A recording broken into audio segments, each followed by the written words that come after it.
Bismillahirrahmanirrahim. Assalamualaikum warahmatullahi wabarakatuh. Perkenalkan, nama saya Suari Arizonal, jurusan Bimbingan dan Konseling Pendidikan Islam, Fakultas Pasca Sarjana dengan NIM 24205114. Baiklah, untuk memenuhi tugas dari Ibu dosen Dr. Sylvia Netri, MPD Cons, saya memilih tema dengan konseling traumatik ART terapi.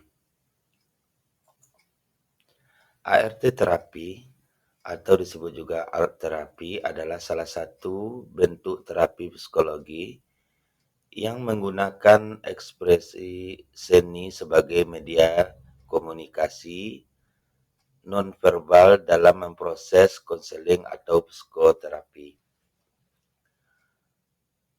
Tujuan utamanya adalah untuk meningkatkan kesejahteraan psikologis dan emosional individu melalui proses penciptaan seni, baik berupa menggambar, melukis, membentuk, atau aktivitas visual lainnya. Menurut Dr. Muslihuddin, BKPI UIN Mahmud Yunus Batu Sangkar tahun 2022 mengatakan, art terapi memberikan ruang aman bagi siswa untuk menyuarakan perasaannya, terutama mereka yang mengalami tekanan sosial atau emosional. Terapi ini sangat efektif digunakan pada setting sekolah, khususnya di tingkat dasar dan tingkat menengah. Para pakar seperti Mar'at menjelaskan bahwa terapi seni membantu mengungkapkan konflik batin yang sulit diungkapkan melalui kata-kata, terutama pada anak-anak dan remaja.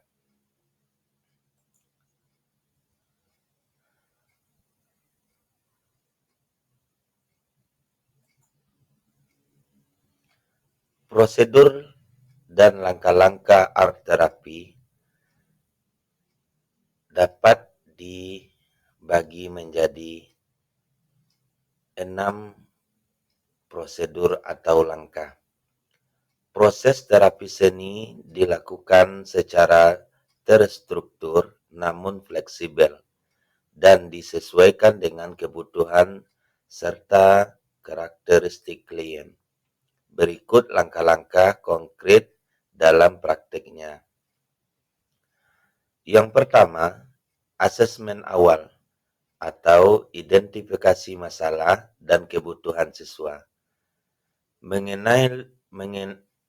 Menggali permasalahan psikologis atau emosional dan juga perilaku siswa secara menyeluruh. Langkahnya, guru BK melakukan asesmen awal melalui bisa dengan wawancara informal dengan siswa, observasi di kelas dan saat istirahat, atau bisa juga dengan angket emosi sederhana. Yang kedua, penentuan tujuan terapi. Menetapkan arah intervensi yang terukur dan realistis. Konselor menetapkan tujuan jangka pendek, meningkatkan kepercayaan diri siswa, membantu siswa mengenali emosi negatif yang dirasakannya, memberikan saluran aman untuk mengekspresikan ketakutan dan kemarahannya. Langkah yang ketiga, menciptakan karya seni, menggunakan seni sebagai media untuk mengekspresikan isi hati, baik itu konflik batin dan emosi. Contoh penerapannya, konselor memberi tema untuk gambar yang diserahkan kepada peserta didik. Tema itu bisa gambarlah dirimu dan tempat yang menurutmu membuatmu aman.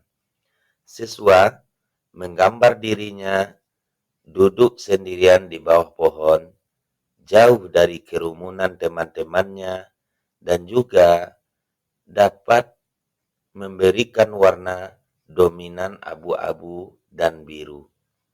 Yang keempat, eksplorasi dan refleksi. Menggali makna dari karya seni yang telah dibuat dan membuka komunikasi terapeutik. Contoh penerapan, konselor bertanya kepada kliennya, apa yang membuatmu memilih duduk di bawah pohon? Bagaimana perasaanmu saat menggambar ini? Siswa atau klien akan menjawab, kalau sendiri tidak ada yang mengganggu atau dia merasa tenang. Yang kelima, ada interpretasi dan konseling lanjutan. Bertujuan menghubungkan simbol-simbol visual dengan pengalaman emosi dan memberi insting untuk perubahan. Bisa konselor menunjukkan bahwa warna biru bisa menunjukkan keserasian dan posisi kesendirian bisa berarti ketakutan akan interaksi sosial. Kemudian konselor bisa mengarahkan bagaimana kalau kita coba membuat gambar yang lebih cerah lagi minggu depan. Melalui sesi konseling berikutnya, siswa mulai menggambar dan mewarnai lebih beragam lagi dan mulai menambahkan dua sosok temannya di dalam karya tersebut. Yang keenam, evaluasi dan tindak lanjut. Di dalam mengevaluasi dan menindaklanjuti, menilai perubahan emosi, perilaku, dan persepsi diri siswa dari waktu ke waktu. Contoh, setelah 5 sesi, konselor membandingkan gambar pertama atau gambar yang abu-abu, yang itu melukiskan siswa menyendiri, membandingkan dengan gambar yang terakhir, yaitu ada kombinasi warna cerah dan juga tidak sendirian, artinya bersama teman-teman. Siswa pun mulai aktif dalam diskusi kelompok, mampu menegur dan berinteraksi ringan dengan temannya, menunjukkan ekspresi wajah yang lebih tenang. Siswa diminta membuat jurnal seni di rumah, menggambar perasaannya seminggu sekali dan akan dibahas dalam sesi selanjutnya. Ini menjadi bentuk homework untuk menjaga keterhubungan dengan dirinya. Kesimpulannya, art therapy bukan hanya terapi teknis, tetapi pendekatan holistik yang menghubungkan unsur psikologi, sosial, dan spiritual di lingkungan sekolah ataupun di lingkungan keluarga. Pendekatan ini sangatlah efektif bagi siswa.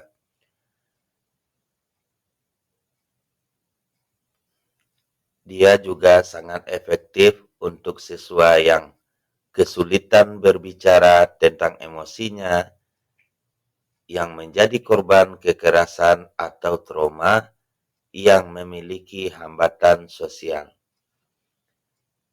Demikianlah dari paparan saya. Semoga apa yang disampaikan dapat memberikan pengertian yang luas tentang art terapi. Cukup sekian. Terima kasih. Assalamualaikum warahmatullahi wabarakatuh.